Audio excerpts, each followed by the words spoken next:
Imagine getting your door kicked in over a $5 fine. Absurd, right? But that's exactly what happened to me. My HOA thought they could bully me into paying.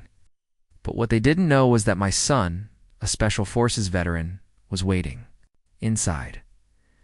Before I dive into this insane story, make sure you smash that like button, subscribe, and drop a comment with the country you're watching from. Let's see just how far this story travels. It all began with a letter in the mail. First glance, it seemed like a mistake. A violation notice demanding payment of a $5 fine. $5, not $500, not $5,000.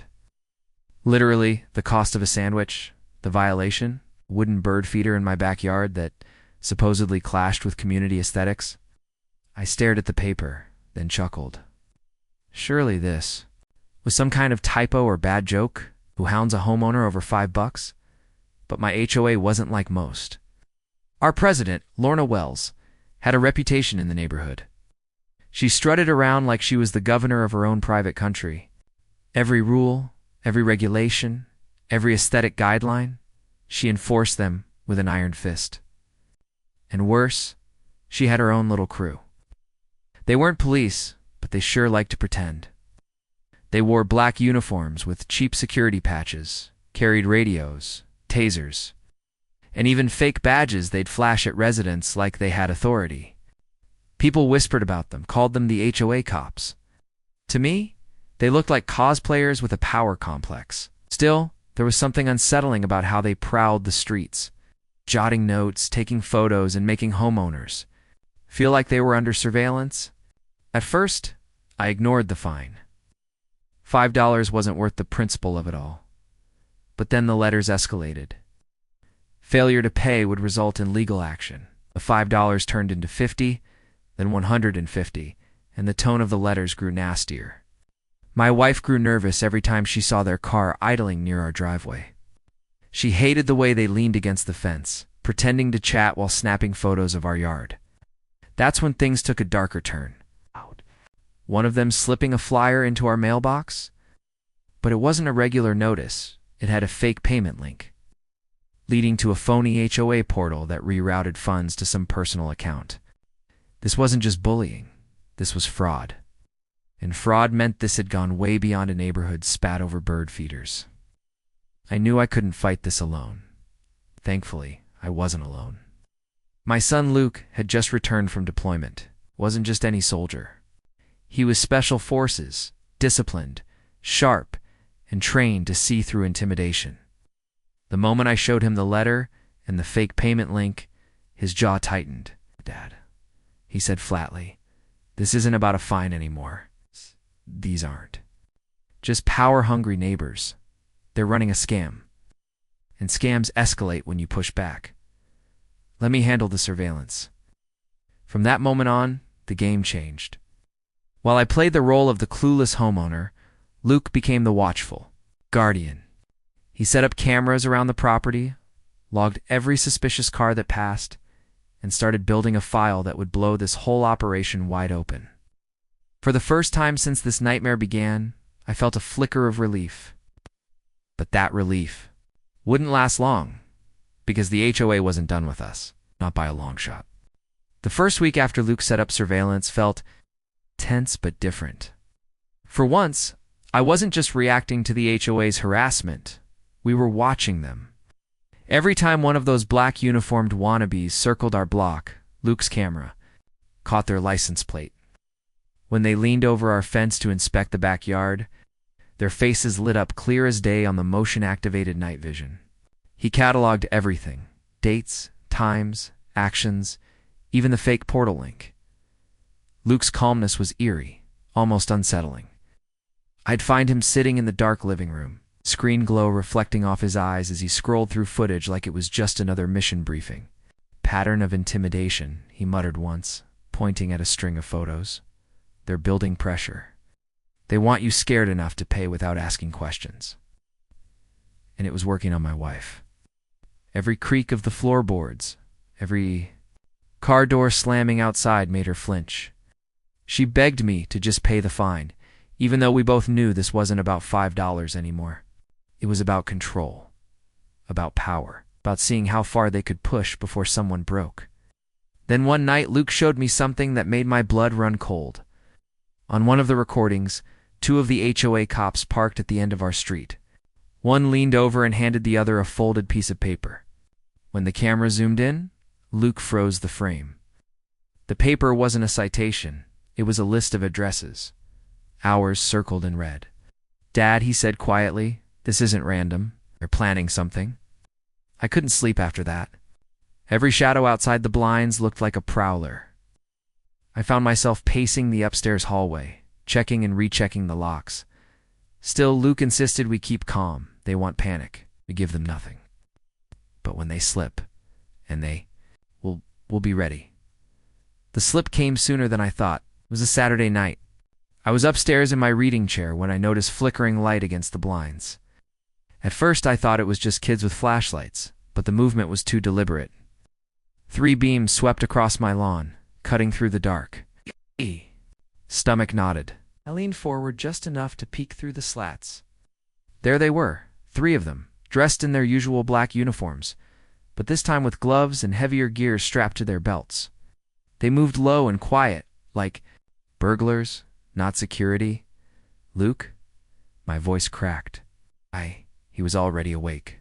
Standing by the stairwell, barefoot, silent, like a coiled spring, his eyes locked on mine, steady, reassuring. "Don't panic, Dad. Let's see what they're here for." We didn't have to wait long. The trio circled the back porch, whispering to each other.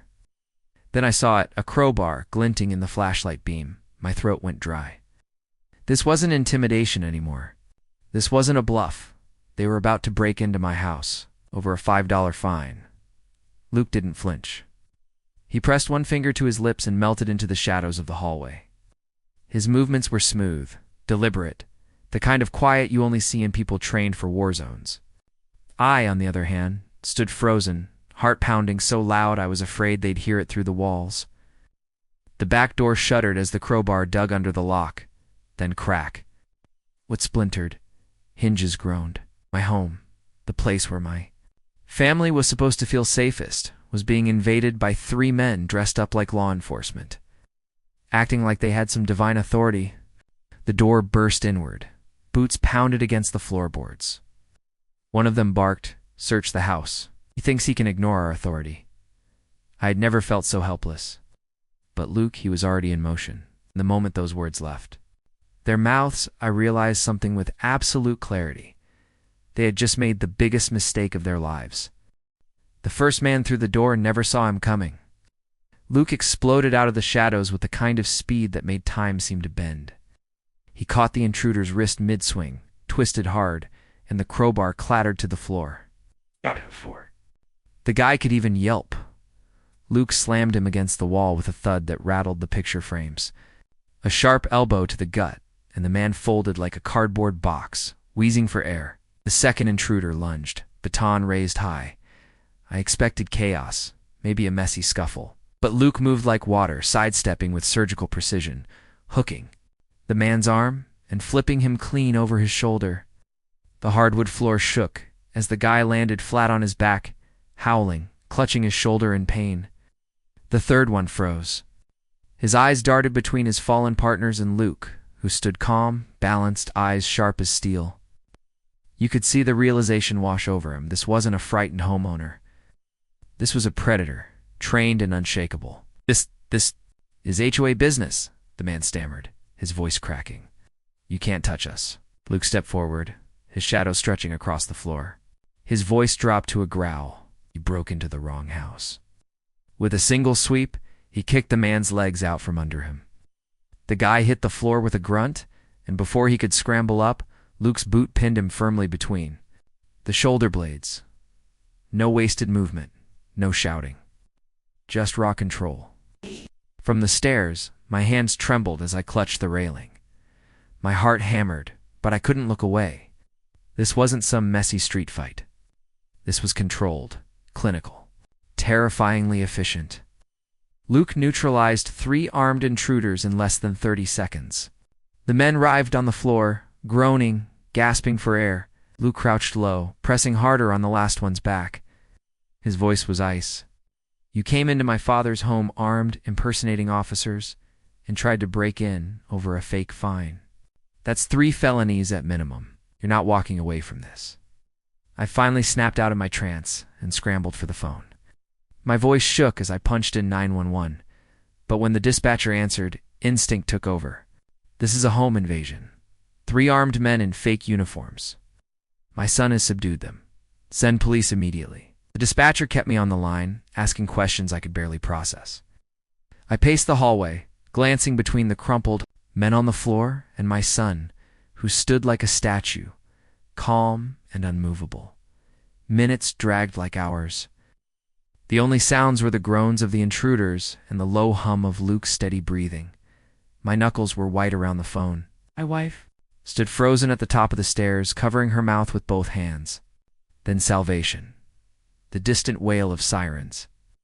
Red and blue lights flickered through the blinds, flashing against the walls. Tires screeched on the pavement outside. Real officers stormed in, weapons drawn, shouting commands, "Step back, hands," where we can see them. Luke raised his hands slowly, controlled, never flinching. "Relax, officer," he said evenly. "They broke in. They're impersonating law enforcement. The situation's under control." I stumbled down the stairs, voice shaking but clear. "These aren't cops. They're HOA goons. Imposters. They broke into my house over a $5 fine." The real officers exchanged quick, sharp glances. And in that moment, everything began to unravel. The fraud, intimidation, the fake badges, the scam that had poisoned our neighborhood. The truth was about to come crashing down, and it wasn't just these 3 intruders who were going to pay the price.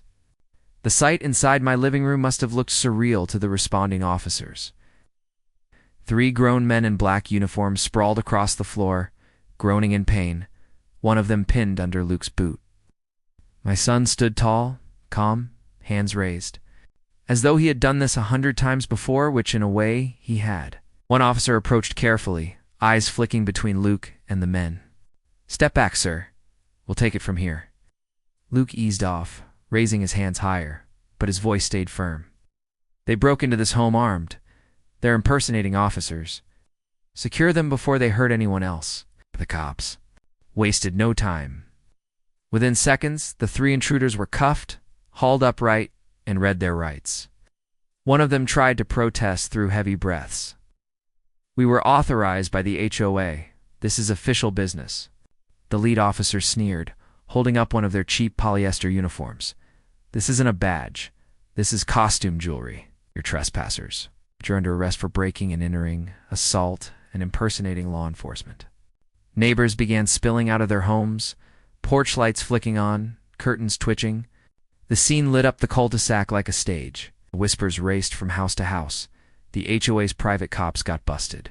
As the officers dragged the 3 into waiting squad cars, one of them shouted, "We were just following orders. Lorna Wells told us to." The name hit me like a punch. Lorna Wells, our HOA president, the woman who'd started all of this. My stomach twisted. Of course she had ordered this. The fines, the intimidation, the phony payment portal. It all traced back to her. The police didn't waste a second. A supervisor was called, and within minutes, Lorna herself stormed out of her mansion across the cul-de-sac, bathrobe flapping like a cape. Her voice screeched across the street. "This is a misunderstanding. They were just collecting dues." The supervisor cut her off cold.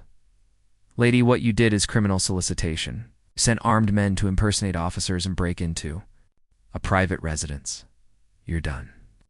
The handcuffs clicked shut around her wrists. The sight was something I'll never forget, her smug face collapsing into disbelief as neighbors watched from their lawns. Some gasped, others outright cheered. The same people who had quietly supported her reign of terror were suddenly whispering with shame. The illusion of her power shattered in a single night. The fallout was swift. Lorna was charged with conspiracy, trespassing, and ordering an unlawful entry. The 3 men she had recruited faced felony charges for impersonating police and home invasion. The county prosecutor even called me the next day. His voice was steady but firm. "This case will set a precedent. No HOA will ever get away with something like this again." Through it all, Luke never bragged, never gloated. When I asked him later how he stayed so calm, he just shrugged. Bullies are the same everywhere, Dad. Doesn't matter if it's in a foreign desert or in a neighborhood with white picket fences. You stand your ground. The HOA thought they could scare me with fake fines, fake cops, and fake authority. Instead, they got exposed, arrested, and destroyed, all thanks to my son. The soldier who brought battlefield discipline back to a quiet American street. And I promise you this, my neighborhood will never forget the night. The HOA's power trip ended in flashing red and blue lights.